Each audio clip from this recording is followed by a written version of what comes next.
Citizens League was founded in 1952, which is 73 years ago. Pretty an institution, Jake, an institution. So they're a nonpartisan, nonprofit organization here in Minnesota that empowers people to engage in civic life and public policy to make Minnesota a better place to live, work, and go to school for everyone. Okay? So they work at engaging Minnesotans of all backgrounds, parties, and ideologies. Citizens League inspires civic engagement through programs, public events, and policy projects. And one of these programs is the Minnesota Legislative Exchange, which is a brand new program, first of its kind in the country. Go Minnesota, go Citizens League. And this is an effort to build trust and bipartisan relationships in state legislatures. So this effort intentionally forges new and deeper relationships to bridge divides and ultimately govern our state more effectively.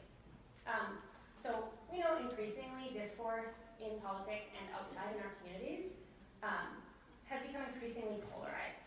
And the legislative exchange sort of aims to get at that. And it pairs legislators of opposite parties to visit one another's districts to bridge understanding of difference in geography, community, in their demographics, and more. So, their goal of building trust through deeper connections, learning about local challenges in other districts, walking in somebody else's shoes, and ultimately identifying policy issues that can be worked and be with potential for bipartisan solutions. So, Casey's going to talk a little bit about why exactly we want to do this panel. He alluded to it a bit earlier, and then we're going to introduce our panel and get to hear from some more legislators. I'll keep it nice and short. I'm going to ask you the same question that I asked you before, and because I want these legislators to see the answer, okay? How many of you have a relative who you disagree with politically, and it's hard to talk to them about it? That's why we're doing this. Yeah. So that's why we're doing this. We have, this is the part where it's kind of sad. We have the sad story in our state of the assassination of a former Speaker of the House earlier this year. This is incredibly relevant right now in politics. And I just want to encourage us, as we're listening to people who have very different experiences and yet are able to show up on the stage together, to try to emulate that in what they're doing in public life in our private life. So now I'm going to pass it off to students who are going to introduce all our panelists.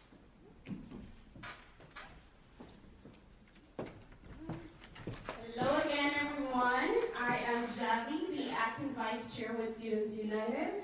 And it is my honor to introduce our first panelist, Representative Perryman, an entrepreneur, civic leader, committed community partner, and one of my personal mentors. Representative Perryman owns and operates 2 Battery Plus locations in St. Cloud and Sauk Rapids, and previously served as part owner and CEO of CNL Distributing.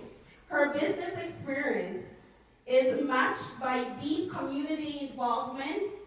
She has chaired the St. Cloud Chamber of Commerce, served on the Greater St. Cloud Public Safety Foundation Board, and contributed to organizations like Central Minnesota Habitat for Humanity and United Way of Central Minnesota. In 2019, she was recognized with the Central Minnesota Athena Award for her impact and leadership.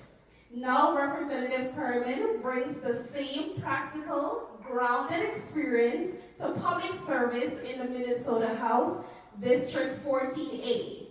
She is focused on supporting small businesses, promoting accountability and transparency in government spending, delivering tax relief for Minnesota families and seniors, and strengthening public safety. She also supports and focuses on high-quality education system with strong parents partnership. Please join me in welcoming Representative Perryman. I had no clue. I had no clue.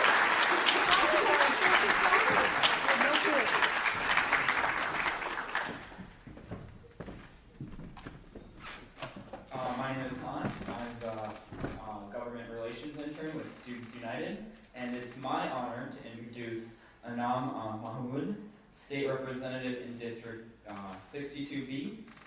Anquam grew up in East Phillips neighborhood of Minneapolis after moving to Minnesota at age 8. She was raised by a single mother who worked hard to provide for her family in the midst of financial hardship and limited access to health care. Those experiences shaped Anquam's values and set her on a path of service. She earned her degree in psychology from St. Catherine's University and became one of the very first ACA caseworkers during the rollout of the Affordable Care Act. She later served as State Planning Director for MNsure, where she worked to make healthcare more affordable and accessible for people across Minnesota. Today, Anquam serves as Chief Operating Officer of the Twin Cities Health Services, where she works directly with some of the most vulnerable and unhoused neighbors, helping people access mental health care, substance use support, and secure, safe, and affordable housing. Please join me in welcoming Anquam Mahamoud.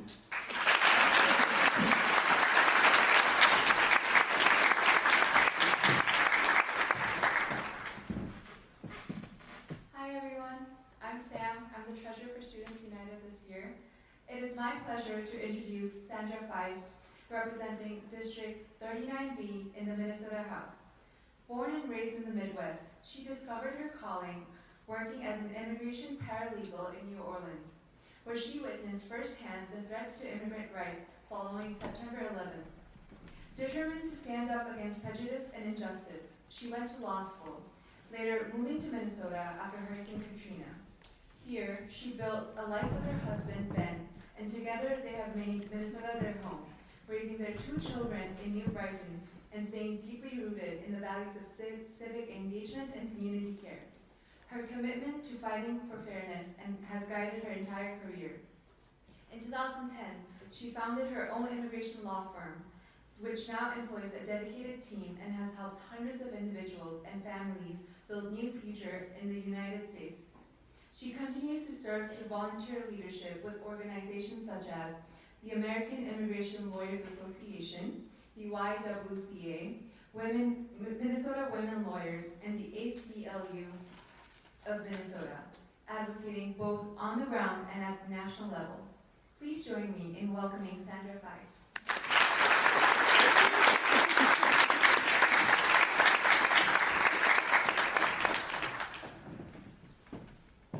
Our next panelist, it is my honor to introduce a dedicated public servant and lifelong advocate for her community, Representative Mary Frances Clardy.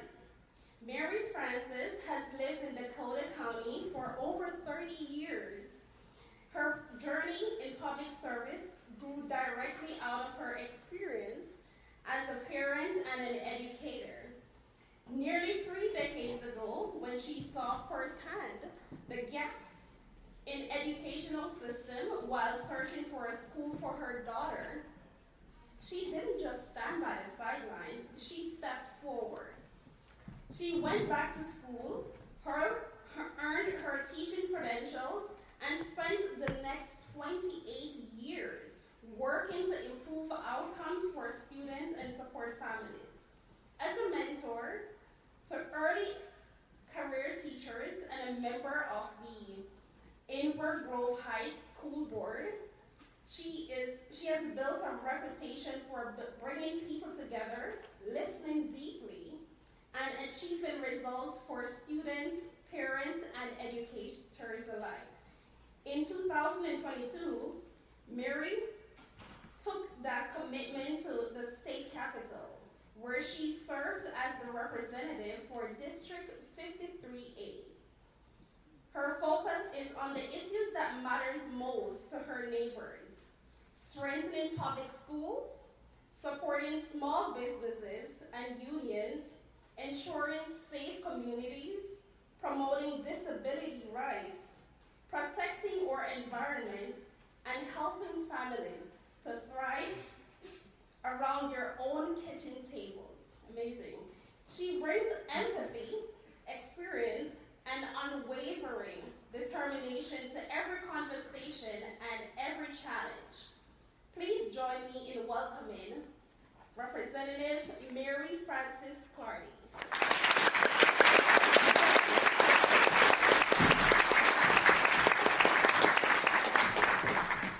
Finally, I'd like to introduce Jake Loesch, who joined the Citizens League as Executive Director in September 2023. Jake's professional experience closely mirrors the League's work, leaning into complex conversations, encouraging healthy debate among differing viewpoints, and working towards achievable solutions. He has worked at nearly all levels of government and built broad coalitions to engage diverse audiences and find common ground. Most recently, leading communications and public engagement at the Minnesota Department of Transportation. Please welcome Jake Loesch.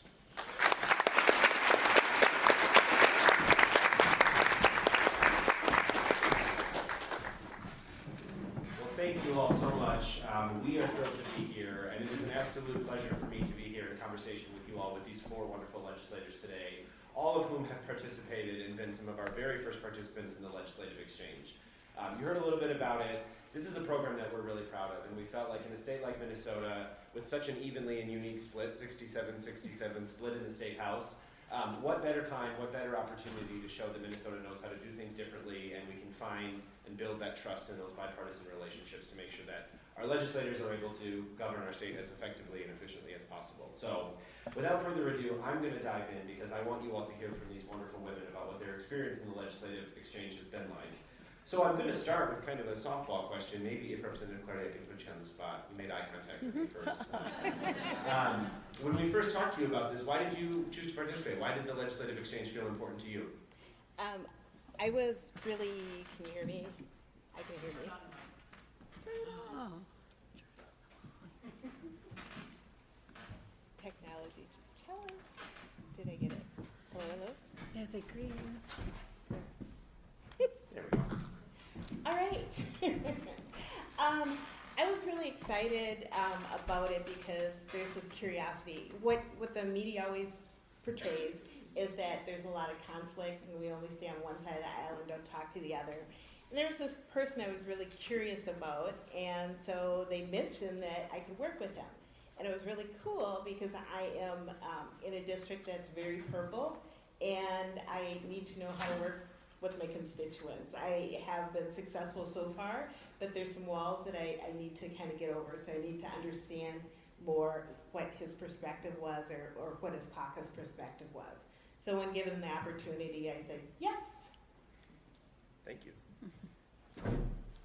I should also mention that Representative Feist and Representative Perryman are a pair, so the two of them have paired up. Representative Clardy paired up with Representative Dave Baker, who's a Republican from the Wilmer area, and Representative Mahamoud paired with Representative Cal Warwas, who is from the Iron Range, the area of Evelyn, Virginia, if you're familiar with the northeastern part of the state. Great. So I had this epiphany when I was first elected, and we started having our floor sessions, and there was just like the hyperbole was very intense, and everyone was like, "Wah!" And then we would finish our floor session, and then we would all walk through the same tunnel and up the same elevator. And it reminded me, this is like, most people might be younger than this reference is helpful, but like Looney Tunes, there was this like cartoon where like the sheepdog and the wolf, and they would like fight all day, but they'd like clock in the morning, and then they'd like clock out like right at the end, and they like, anyway, so like I was like, oh, that's us. And so it made me realize like, oh, like we are coworkers, and it's really important that we're able to work with one another effectively. And so that's why I was excited to participate. I'm guessing it's going to be me next, right? You know what? You figured it out. There is a pattern. So I joined, I said yes because by nature I've just always been a curious person. And so when this was offered up, I was really excited for the opportunity because it was also that I was going to visit the Iron Range. And this legislative session, probably in many others, we talked about the Iron Range quite a bit. And so we were talking about, mines closing and the economic impact it would have on communities there. how the energy grid would impact, and broadband internet. So because we kept talking about the Iron Range, I was really curious to learn more about the Iron Range, what people's thoughts were, and like what their lived experience and story was. So I thought this was a great opportunity. I always think it's so important. Plugging in, I love to travel, and I love to travel because I love to learn of new cultures, new thoughts, new ideas, take what I like, and then like implement it in my own life. And so I thought that was also important to like go out to the Iron Range and learn about their lived experiences and what their thoughts are. And there's always this divide. We talk about this urban-rural divide, and so I thought it would be great for both of us to be able to show everyone that really we have a lot of similar challenges, and so really excited to be a part of it. I know I'm next. They're smarter. We're catching on. And I know you didn't that you didn't have Representative Feist and I sit next to each other because we keep giggling and we get nowhere. See, they become friends. We get too chatty. Yeah, we get chatty. When I was asked to be involved with this program, I did it with the fact of what the impact would be. The impact on me, the impact on my community, and the impact on our memberships. Because when you see a program like this, it brings people together, and I'll never miss an opportunity to get to know other people I work with. This program has given me an opportunity to get to know Representative Feist, and I'll never miss an opportunity to share my area, which I represent, to others, especially when we're working on the same policies together that could play not only in my area, but could play out in Representative Feist's area. I still need to go to Representative Feist's area, and I just can't wait to get there. I think we had a little competition going when we were working in St. Cloud. It's like, okay, what is Rep. Feist going to show that's outshines St. Cloud, of course. So, but the impact, though, was what I looked towards for inside of me, and what I would bring to our community and bring to the membership that have been watching us do this. Our members are watching, and they've been reading a lot about it, and so it's been a real fun thing to do. Thank you all very much. And you like you just segued into my next question already. Did you know what I was going to ask you? I don't read minds. So. No, but if now I did, that I'd be scared. you probably do even better at your job. Now that you've had the chance to show off your district, though, to a colleague, I'm curious what I know you're very well connected in your community. You've been active for a long time. What was the reaction of people in your district when you told them you were doing this, and what were you excited to show off about the St. Cloud area in your community? The community members, when it was announced, I think it might have shown up in Boise or somewhere. It showed up that Representative Feist was coming to St. Cloud to work and see my area and the things that we do have in St. Cloud. And so it was the community that really still remembers. I mean, I still get, when I go into the restaurant we have dinner with all the mayors, local mayors and other leaders in our community, they still say, wow, that was so cool to see you guys walking down the St. Cloud Street, and Rep. Feist likes, what do you call those little shops that have antiques and little trinkets. So we had to stop several times. I'm not that kind of person, but she liked to stop, and it was fun to watch her interact with the retail trade there, and everyone that greeted us with arms. And I was excited for her really to see many things, but the Grady plant, where it's a manufacturing plant, it was really cool, and I was really proud to show that off to her along with downtown St. Cloud. I think one of the things that we've certainly learned from this, I've had the pleasure of traveling around the state for a lot of my work professionally, but it doesn't matter what corner of the state or what community you're in, we always run out of time, and there's way more that we could put in these itineraries to show off. But if you've never been to a foundry before, that one in St. Cloud was the first one for me, and it is an incredibly interesting operation. Representative Clardy, how about you? You've also had the chance to show off your district. What was the reaction from folks, and what were you excited to showcase? I worked with Representative Baker, who is from Wilmer, and he I'm a Democrat, he's Republican, so he, sometimes he was thinking that I lived really close to a homeless encampment, right? Because that was one of the things that he wanted to see. I live in Invergrove Heights, and so I had to explain to him that, you know, we are, you know, urban, but we are a suburb, you know, and he, our district has from pre-manufactured homes to like one of the wealthiest communities in the state of Minnesota, which is Sunfish Lake. In fact, I probably shouldn't say this out loud, but at one time, one of our government officials was looking at renting a house there for $17,000 a month. Okay. It was the governor, by the way. He said it. I didn't.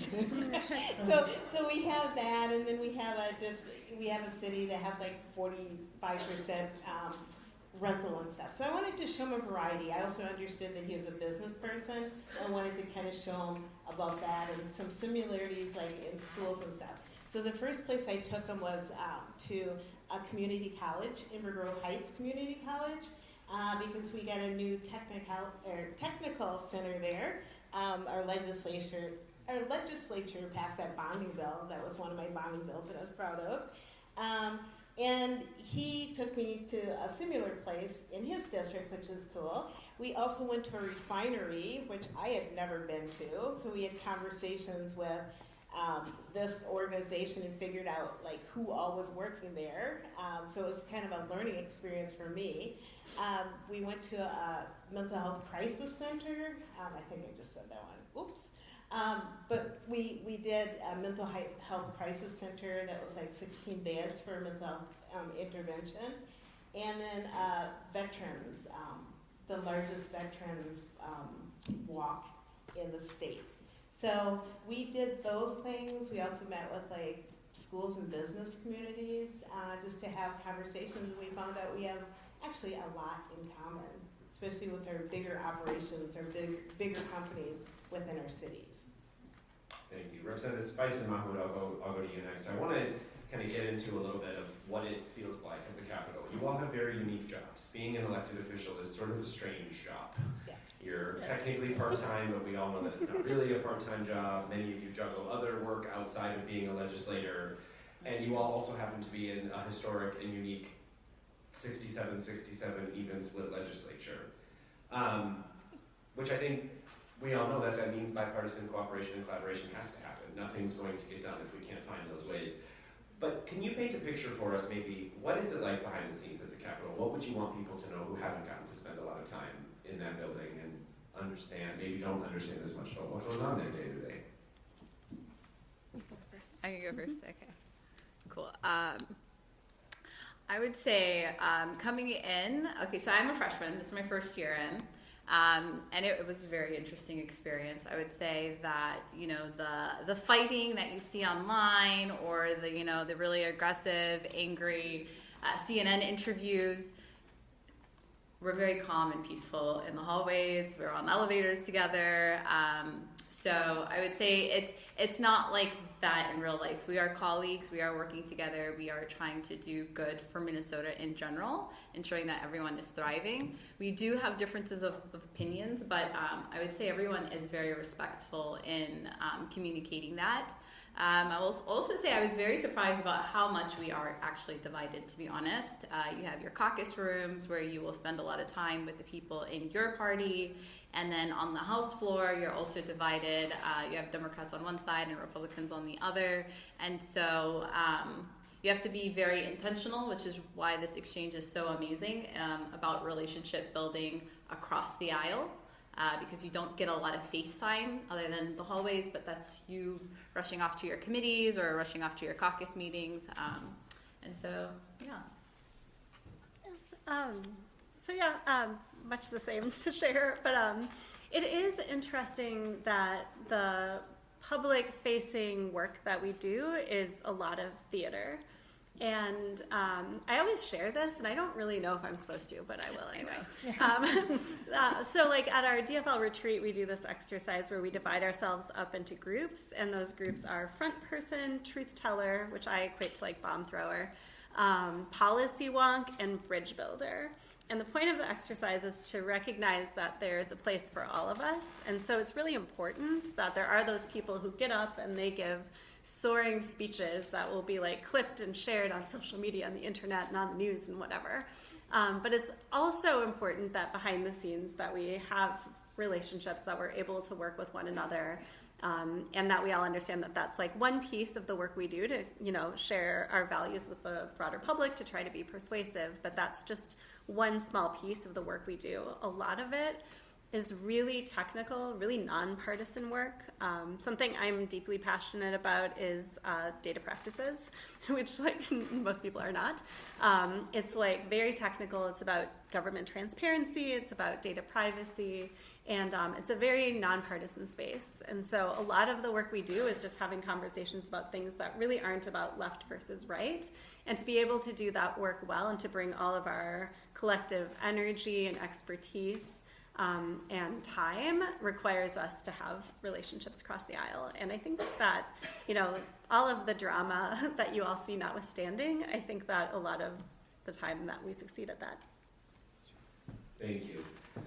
One of the things that struck me most about this, and as I mentioned, having worked around the Capitol for a while, I'm well aware that a lot of bipartisan work does go on. But it's not always, I don't think that's always well understood. I think people often see the headlines and just assume all of these legislators hate each other and never talk to each other. And there are some, actually, as Representative Mahamoud was saying, there are some real physical challenges. They caucus separately, they office on different floors, they sit across from, on the House floor only with your own side.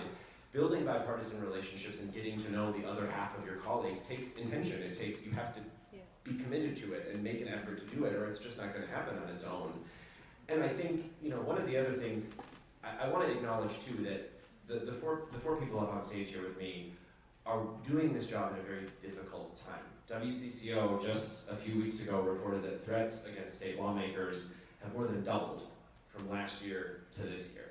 And so I think the reality of the work that you all have, the importance and the commitment you feel to serving your communities, also in the reality that polarization and divisiveness has really led us astray, has really put us in a difficult situation, and each of you may be facing threats or challenges showing up to do your job every day. So I'm curious, maybe just from a big picture standpoint, what does that feel like, and what lessons are you bringing back to St. Paul when you return in February for the 2026 session, which of course is also an election year, so we're all going to have lots of fun getting lots of things done, right? Please. Right. Representative Perryman, would you mind starting? I'd be glad to.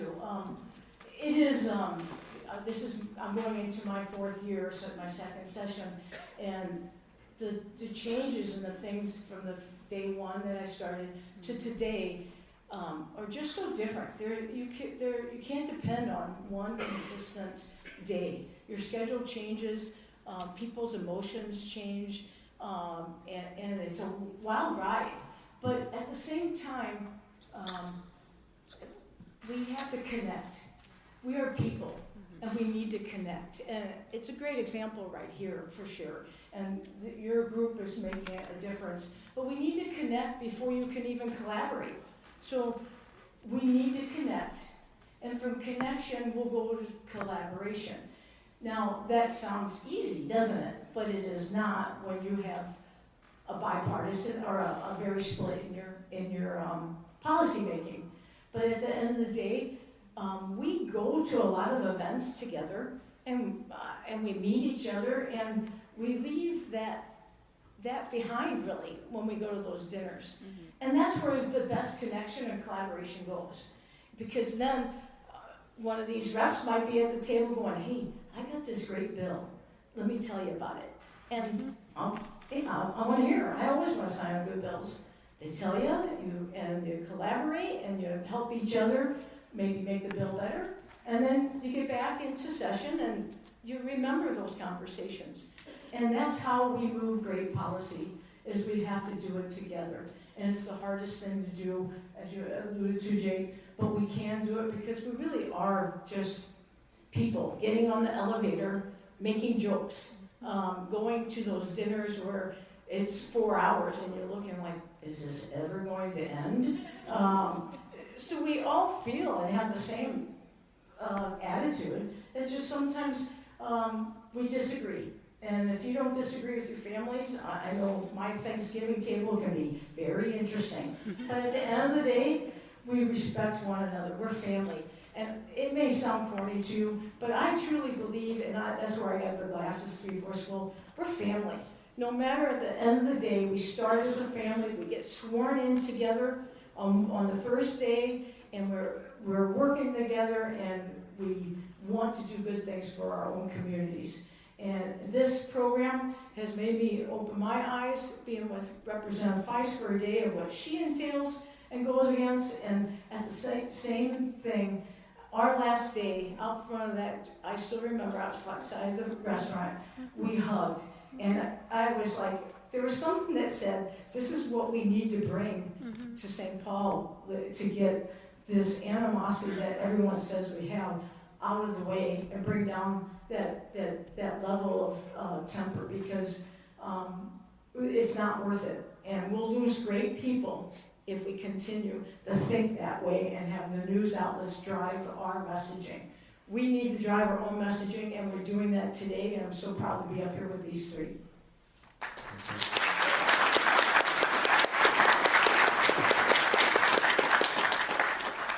So I wanted to jump in. I think the big goal is that we want people to thrive. And what I've learned most from being part of this group is being reflective on how I show up. I also feel like I have a new friend, because we are now having conversations on like, well, what can we do? What can we do together? So we are already doing that, which kind of makes me think that this is kind of working. The threats are real. They're out there. We hear about them. They're at all different levels. But it's just like you have to think what you want to get out of life, and you have to just keep pushing forward. And so basically working with this team, I know I've got the support, and if I keep focused on that, that will really help. I intentionally do meet with as many constituents as I can. I know that not everyone in my district voted for me, because I'd be like 42,000 votes and I didn't get 42,000. So I need to really go out and listen to them, and that's part of the reflective piece. I think that our relationships have changed with like my local city council. My local city council has one Democrat on it and the rest are Republicans, and the mayor's Republican. But now, because of this program, we are having more fluid conversations. So, yeah. So, can I share a story? please, yeah, go ahead. Yeah. Sorry, you asked like a really profound question. I think we all have like. I would love it, thoughts. yeah, and then we'll go to questions after this, so. Yeah, I was just thinking, I have one story and one thought to share. So I went viral because of my bill to require us to provide free period products to students in Minnesota. And when I did, it was really scary and really sad. But colleagues on both sides of the aisle reached out to me, like Republican colleagues, like called me and hugged me on the floor and asked me if I was okay. And that meant a lot to me. I feel like as the rhetoric gets ratcheted up, I feel like instinctively, I feel like I'm moving in the opposite direction. There's something called the Dignity Index, and I encourage all of you to like Google it, because it's the scale of 1 to 8. And at one end of the scale, we feel like the people that we oppose are not even human, and it is our moral imperative to destroy them. And then on the other end of the spectrum, everyone like has inherent worth as a human being, and we should try to hear everyone, even if we disagree with them. And I think a lot about where am I on the scale right now, and I feel like I double down on the relationship building, and I double down on trying to hear my constituents who don't agree with me, because I feel like we need to heal as a society. Thank you.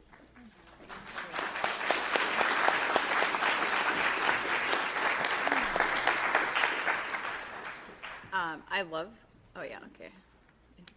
love that you said that, because I too feel like you have to make a decision right now if you are going to go to that extreme end and you're fighting and attacking the other side, or are you going to recognize everyone's humanity?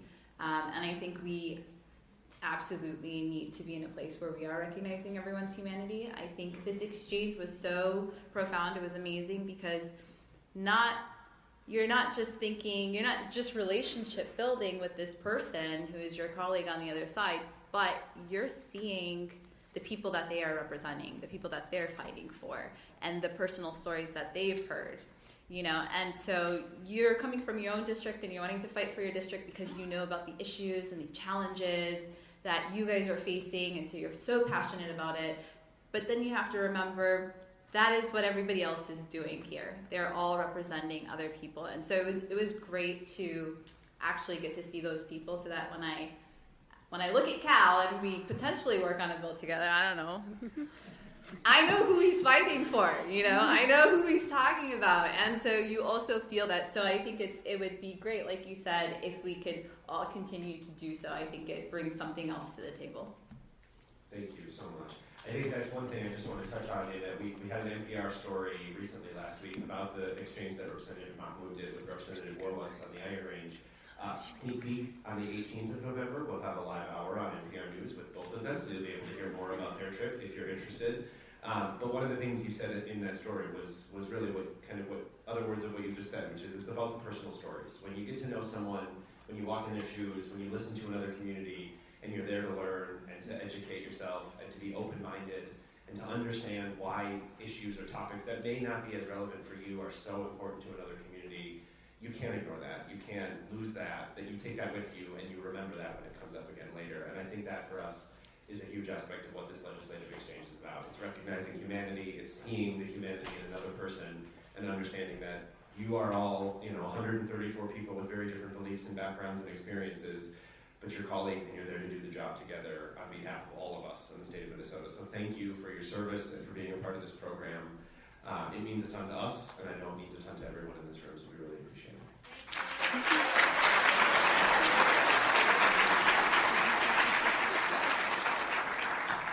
All right, everybody, we're going to now move into Q&A, your favorite part. I know you will have a lot of questions. Everyone say hi, Marco.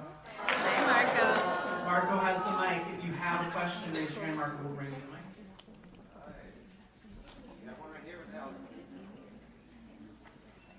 Hi. First of all, thank you again so much for being here, for speaking with us. My name's Alex Bender. I'm the Secretary of LeadMN this year.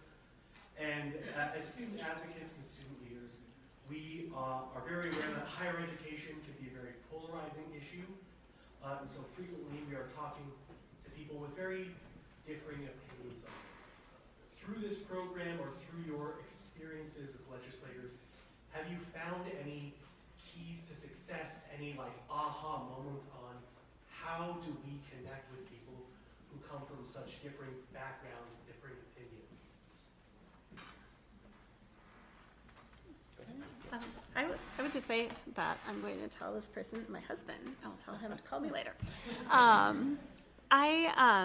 I think the key is being legitimately curious about what other people think and why they think it. And I think that people can tell when you are listening to them and when you are interested in what they have to say. And so I think leading with curiosity, it just creates a dynamic that is going to lead to more productive dialogue. I wanted to add that there's funding out there for students that we know about, but I feel like the system is not communicating to their families that their families qualify for it, and so therefore a lot of the paths that people choose to take are different, knowing that they can't afford college. So a lot of students aren't aware of the North Star Act, and so it's our obligation just to be that mouthpiece. So that's the other end of your question. Are we all giving? Okay, cool. We don't probably have to, but Okay, if cool. you all have something to say, feel free. I would say, first, be curious. That's really important. And I think what comes along with that is you're going to recognize the other person's humanity in that sense, so that you're open-minded to the conversation, but you're also understanding you're not going to agree on everything, and you have to be okay with that. And you have to leave it at that and not escalate the situation. You're not going to convince everyone to come over to your side, and that's really not the goal when we're doing this. You should walk in knowing that people have different ideas, different thoughts, they have different experiences as to why they came to that ideology and, you know, why that resonates with them. It's about finding common ground and then accepting that there are differences. As long as we are not harming each other, you know, differences are okay.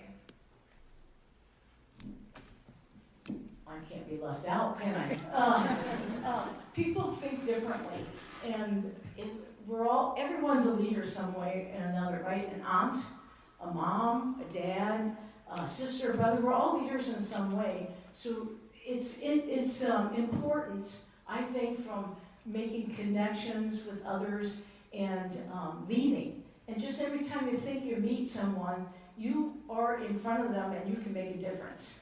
I always remember that that a person really feels really how you treat them. So treat people with respect, no matter who it is. Debate gets you nowhere.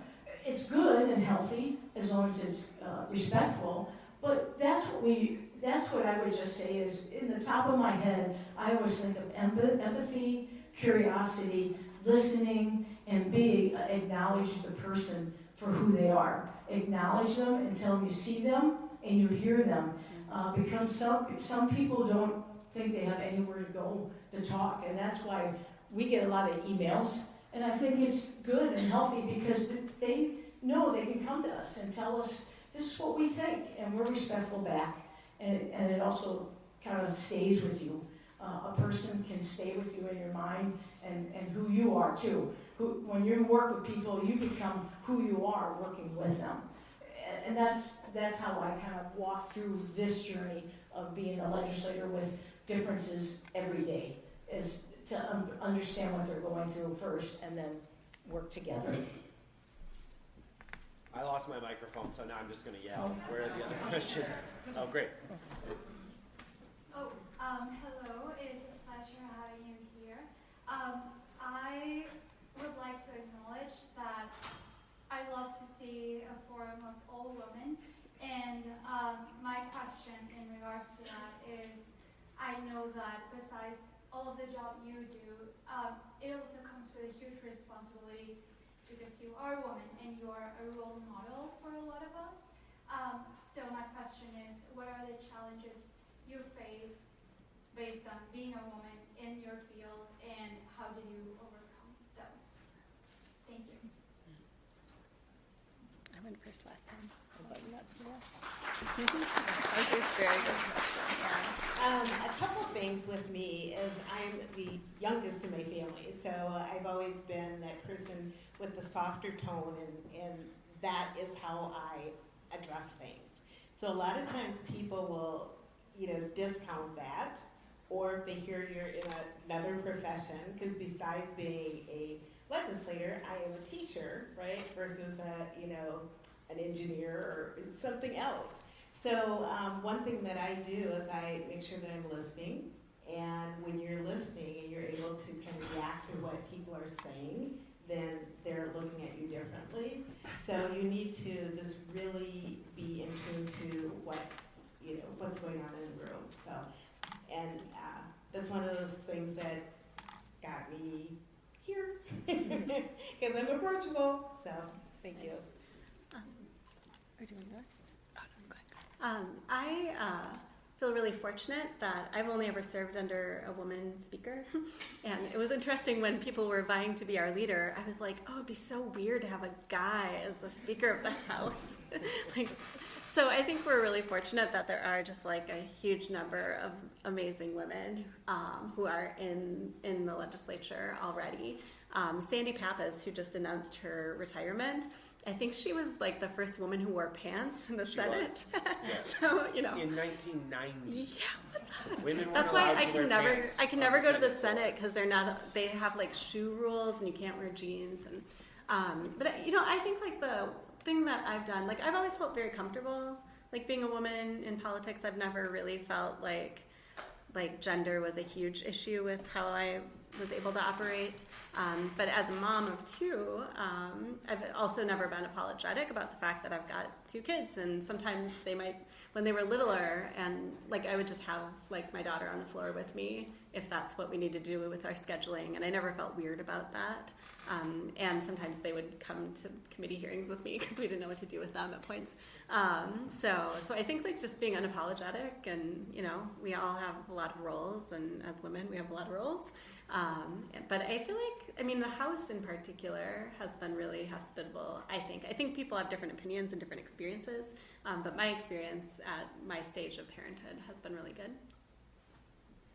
I will say the challenge is, I think it's important to come in as who you are, just be your authentic self. And it's potentially, it could be that the House was changed before because of our speaker. She did try to make it more parent friendly. So my suggestion is, honestly, you maybe at this point we don't have to focus on that part. We can just really focus on just showing up. Like everyone should really show up as your authentic self. I'll leave it at that. My experience is I worked for Anheuser-Busch for 20 years, and my first role out of 2,000 in the sales department, I was one of 3 women. So it was quite an interesting way right out of college to learn how different you can work but still work together. So I built the muscle of just really reading the room, reading what they wanted, what I could do to help the other male get better and maybe grow into a management position. And I think I did well because we talk about women in a male business. I must have sat behind the desk for about 5 promotions of people I taught, and they went out and got promotions. But that didn't make me mad. It made me very proud that they were I was their mentor. They were working with me. I taught them things. I taught them, and they listened, and they did so well. I take credit that they went to the next VP position. And so when you saw them then, that person would come up and acknowledge me, and people would be like, how do you know the VP of marketing? Well, I taught him everything he knows. So that's the way I kind of think is when I encounter men in my world is that we're both in a learning situation. And let's learn from one another, and what we can teach on one another, they'll take to someone else, and it can continue. Next question. Hi. My next. Hi, I'm Lisa Mark. I'm a biology student at Minneapolis College. Prior to my now biology studies, I was a massage therapist.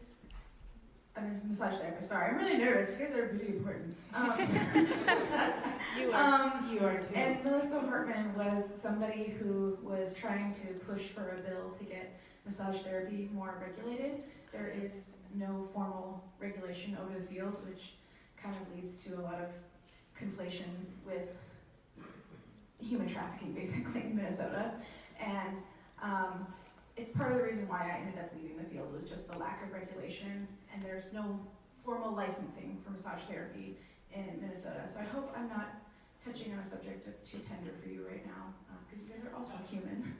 But I was curious if you knew anybody in your field of work who is still trying to carry on that kind of regulation over massage therapy. I've kind of been looking around and been curious if anyone else has wanted to continue that for her. She was the only legislator that I really knew that wanted to really regulate massage therapy in Minnesota, specifically the Twin Cities. So just let me know what you know. I got a very angry email from somebody who was not in my district, so I didn't look into it. But they were very angry about the idea of regulating massage therapy. And so something must still be happening, because why would they have emailed the entire legislature? You guys all must have gotten it too. I forget where it was from. But yeah, anyway, they said we were regulating human touch. They're very mad. Yeah, right. Yeah, so I don't know specifically who, but it seems like something must have prompted It is, them. Oh, you know. Yeah, HF 362. Oh, wow. It's Representative Fisher. Oh, I should have answered. You So knew the answer. Representative Fisher, a House member of the Democrat side, has been bringing it, and it almost came last year. But one thing you'll understand through committees is you get to choose and hear what you want policy-wise in the past during that session. And that's where the new constituent letters that are against it is that.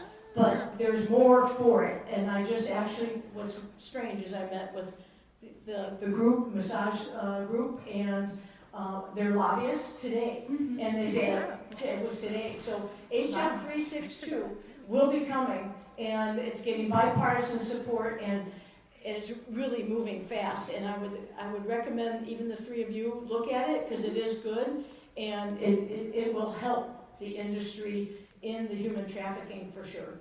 Thank you so much. Very much.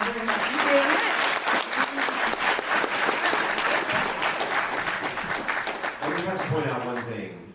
These are the types of legislators you want, because they literally look at 4,000+ bills every session, and she just pulled the exact bill number right out of it.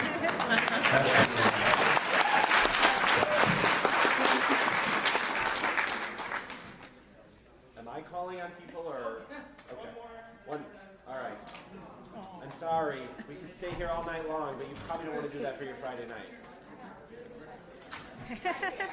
Really good question. Okay. Hi. First of all, thank you all for the work that you're doing both in and out of the Capitol. Can we talk about that? Like, that's also amazing. Not just during the legislative session, but my name is Shannon Runzactor. I am currently a senior at Southwest Minnesota State University, where I'm getting my degree in Justice Admin. I'll graduate in the spring. But I'm also, with that title, the student body president, and I'm also on the Students United Board of Directors. So one of the questions that I kind of have is, how do you guys, or what are some of the ways that we can start bridging the gaps or reframing the conversation from rural to urban cities, metro cities, to one Minnesota? Like, are we gonna start bridging those gaps between resources, infrastructure, funding? Because my school is in Greater Minnesota, and we don't have mental health services for everybody. We don't have food for everybody. We don't have enough housing for everybody. So what are some of the ways that you may be working on, or some strategies that you may be trying to implement to kind of change that narrative when it comes to bridging those gaps?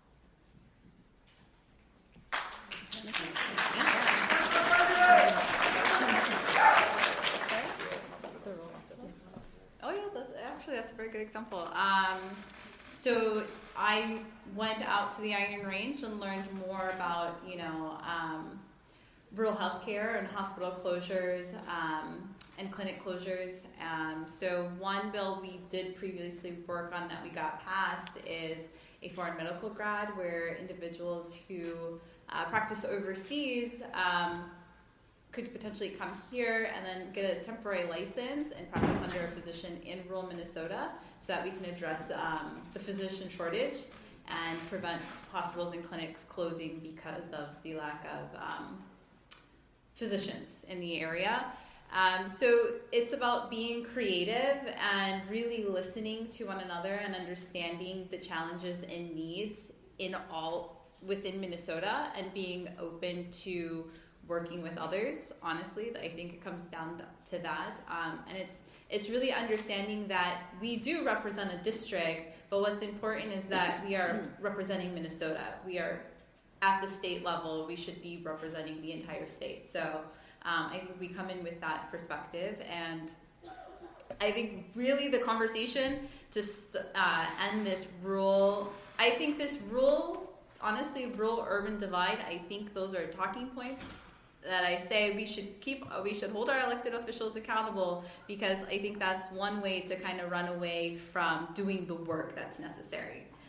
So if you do hear the divide and somebody trying to pit people against other groups of people, I'm saying they're trying to take a shortcut and get out of putting in the work. So it is your job to hold us all accountable to the work that you have sent us to go do.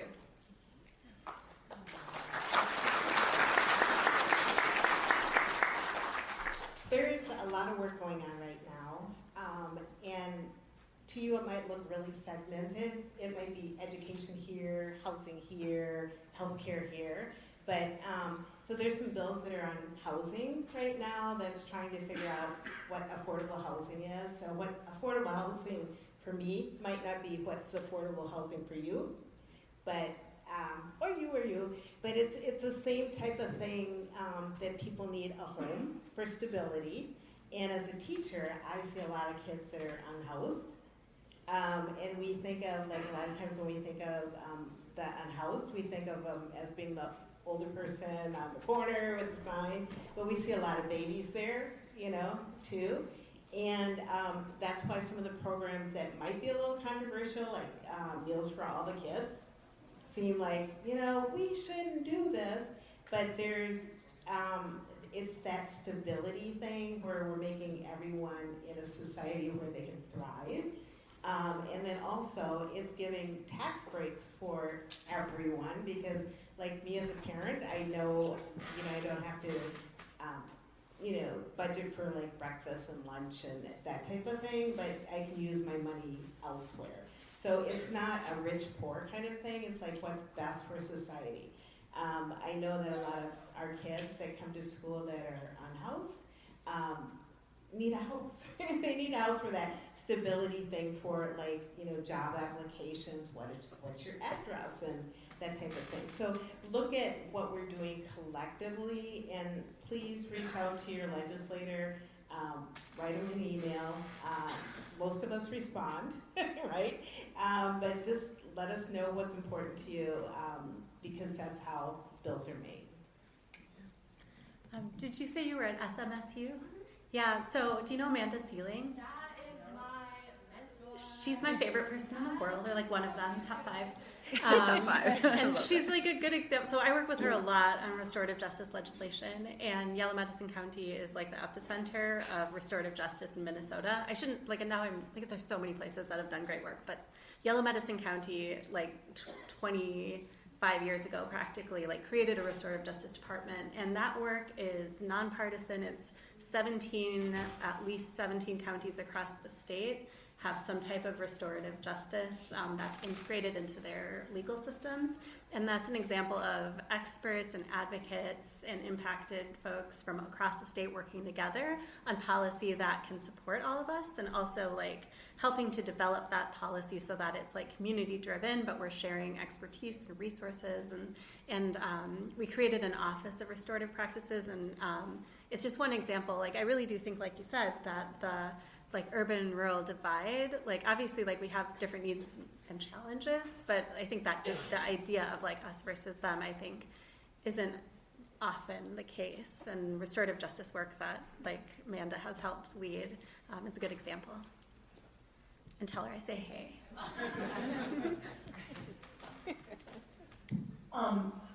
What goes with your question there is rural greater Minnesota workforce as well.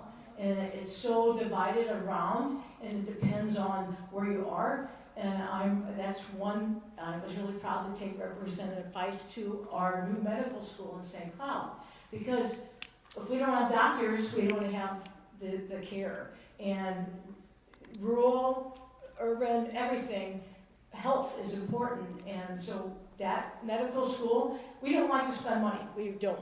But when it makes sense, it does, and that was one that we did get some bonding bill for a medical school, which will start with 24 students, and then it will go double and triple, and those are our next doctors. So I always kind of like to go to workforce, because workforce needs housing.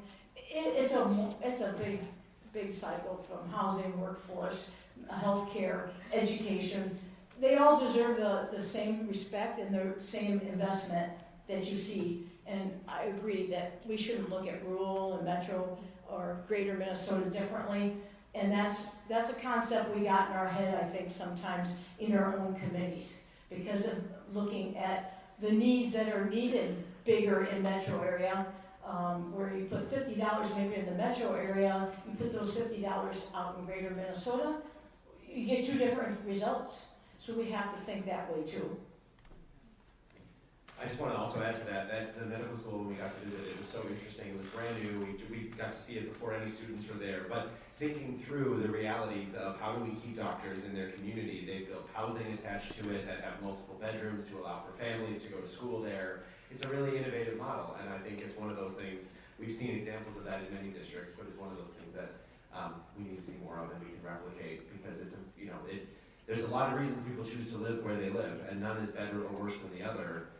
Each of those comes with different opportunities and challenges, and as you said, we are one state with a lot of different needs and a lot of different communities, but I think what we have here is legislators representing a lot of those different communities and saying we can do this all together. So it is my absolute privilege to be the executive director of Citizens League and get to run this program, but as I always say, it doesn't matter how good the program or the idea is if the people involved aren't actually willing to participate in it. So this matters because these 4 women and 4 other legislators and more that we have lined up into 2026 are willing to do this and to say this is important. So would you please join me in a round of applause for the board?